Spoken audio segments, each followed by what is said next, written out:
One of the best indicators for offensive success in high school football is probably the ability to have an explosive run game. In my experience, that really comes down to one thing.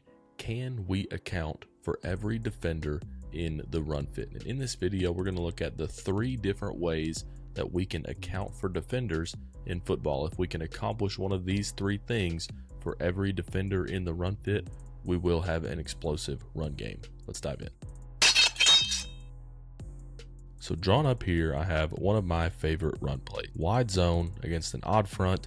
I don't care for backside cutoff blocks for the backside tackle. So instead, I decided to arc him to the outside linebacker, and we're going to sift or wham block the backside 4-eye. And since we're 7 for 7 in the box, we can RPO the play side safety. And this really shows the 2 main ways in my offense that we are going to account for defenders. Number 1, we can block them. So like I mentioned, we are 7 for 7 in the box. Not only that, but we have good angles for our blocks. And this is something that I see quite often in some of the film that gets shared with me, is that yes, on paper, I can draw a line that says this tackle or this guard is going to block this defender.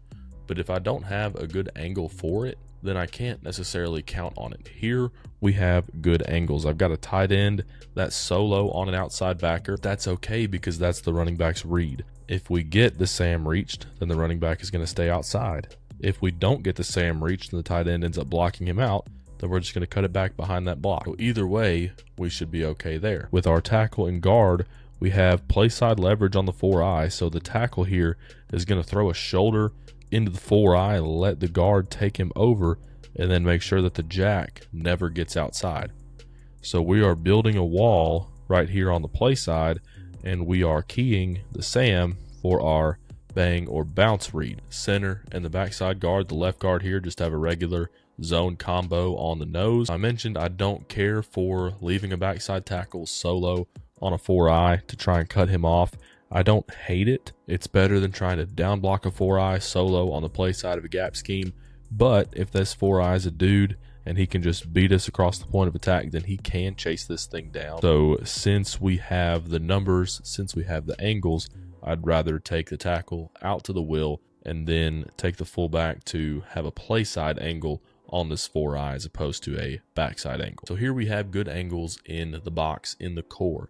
But the core is not the only part of a well-coached defense's run fit. I couldn't tell you the coaching points for ball fit defenses that try and run like 7-man spacing. I couldn't tell you that, but I know that most well-coached defenses, generally want to bring one more hat to the party than the offense has players to block.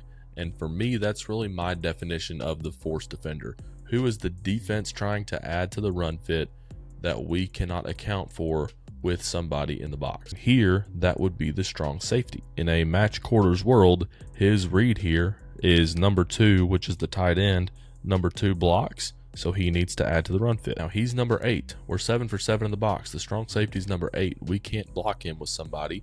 How else can we account for him? This comes to number 2. We can read him. How can we read a safety?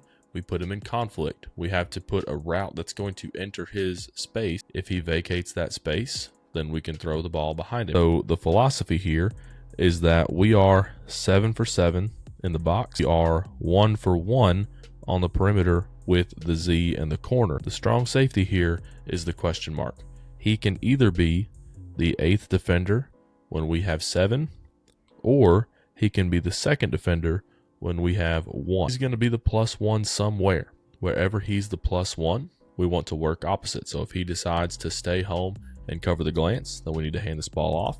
If he decides he's going to add to the run fit, then we need to throw the glance behind him. As an offensive coordinator, I want to operate where we have a hat for a hat, and we have the potential to win that matchup. Up front, I have angles here with the wide zone blocking scheme, to where even if the defense may be a little more talented than my offense, we're 7 for 7. We've also provided angles based on a good blocking scheme to where we have leverage to win the matchup. I want to have a Z receiver that I know is better than that corner.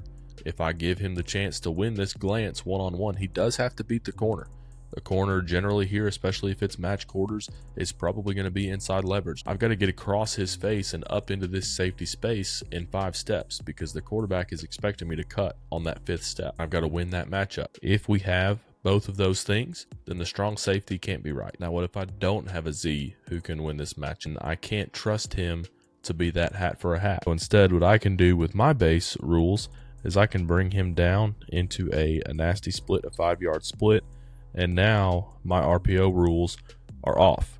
He is in a close split, so he is now going to also be a blocker. And now we're going to block the force defender as opposed to reading him. We have exposed the corner, which I'm okay with, but we're still accounting for this force defender by blocking him instead of reading him. So now the defense has 8 defenders in the run fit. We have 8 blockers because we've brought the Z in. The defender that we can't account for is the corner. And I'm okay with that on paper. But let's say that maybe the corner is going to be a problem. Now I need to account for him in some kind of way. So instead of reading the strong safety, I can now take my fullback and add him to the play side of the blocking surface. We can run Zorro Cat. Now I'm going to combo this Sam to the corner. I've still got my Z in the close split on the strong safety. Since I took the fullback off of him, now I don't have anybody for the 4-eye. Now this is a strategy we can only do if we have a mobile quarterback or a quarterback we're not afraid to let run a little bit. But another part of being able to account for somebody by reading them is not just about RPOs. We can also run read option. So now I'm reading the 4-eye for a give or keep read with my running back. I've got everybody blocked up on the play side. Generally that leaves me a man short. Will leave you a man short in the core, so we have to account for him in other ways. And again, one of those ways can be the read option. Now, if we're going to read option, then again, we have to be okay with running the quarterback. But what if I don't have a quarterback that I want to run? The third way that I can account for a defender is by controlling them with other parts of the offense. So here we're going to keep our same Zorro Cat blocking scheme. Instead of arcing the left tackle here, we aren't reading anything and we're not 7 for 7 in the box. So we're going to go ahead and we're going to cut off this 4-eye because instead of reading somebody, we're going to control this backside will with the bootleg. The threat of the bootleg pass should dictate to this will, this outside linebacker, that he needs to take the quarterback out of his break. If the will does not take the quarterback whenever we are faking this boot, then when we actually call boot, the quarterback's going to be out here with nobody forcing him to make a throw or nobody stopping him from just running, picking up 6-7 yards and sliding down.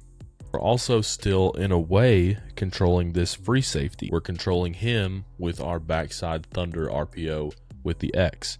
The only time for me that I would activate that is, let's just say that he starts rolling down into the box like they're running some kind of weak rotation. Now I can't block him. He is an extra defender in the core that I don't have a blocker for. I mentioned earlier that we have to find where our one-on-one matchup is. If this backside support defender, if he enters the run fit, then this is where we're one-on-one. So I would take my backside hitch if the corner is off, or if he's pressed, then we're throwing the go ball, hopefully to at least discourage the free safety or the defensive coordinator from calling for the free safety to come down. Even if we don't complete it, hopefully that has at least threatened the defense enough to keep that free safety back. Then we're back to having our numbers in the box and on the play side perimeter. So the key to having an explosive run game is to account for every defender in the run fit. We can do this 3 different ways. We can block them, we can read them, whether it's an RPO, whether it's a read option, or we can control them with pre-snap RPOs, with bootleg movements. Controlling a defender is about forcing him to honor the threat of other parts of our offense. If we can account for every defender in the run fit, we are significantly more likely to have an explosive run game. And if you enjoyed this video, be sure to click on the screen to watch the next one. I'm sure you'll enjoy it too. Thanks for watching Wide Zone Warriors.